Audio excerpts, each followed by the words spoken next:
tere, täna me siis näitame, kuidas teha raketti ehk siis inimese sinna keskele ja vajutada nuppu ja inimene lendab kõrgele taevasse. Tere, mina olen Martin.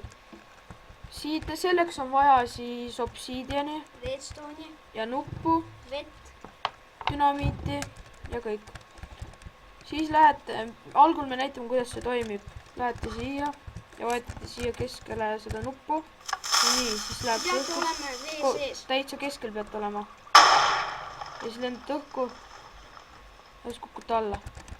Ja kui ei ole game moodiga, siis saab surma.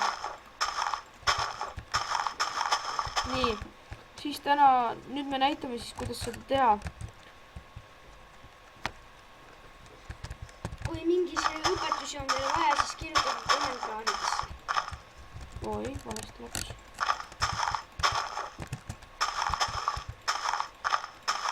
Nii, panete ümber selle dünamiidid. Siia keskele vesi. Me teeme praegu kiiresti. Ma ei hakka siia obsiidiani ümber panema. Aga ilutuseks võib midagi ilusat panna, näiteks hõõkivi, glowstone'i. Siia nupu ja siis selline ta näeb välja.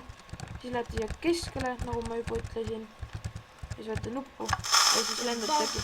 Dünamiit plahvatab ja sa lendad õhku. Ja nüüd lendate õhku. Sellega võib teha isegi serverites mingiseid ekskursioone või selliseid asju. Või mingiseid... Teistele lõkse näiteks. Jah, või siis mingiseid võistlusi. Et näiteks inimene läheb siia keskele, dünamiid on ümber ja lendab õhku. Ja kui ta saabub keskele, saab auhinna.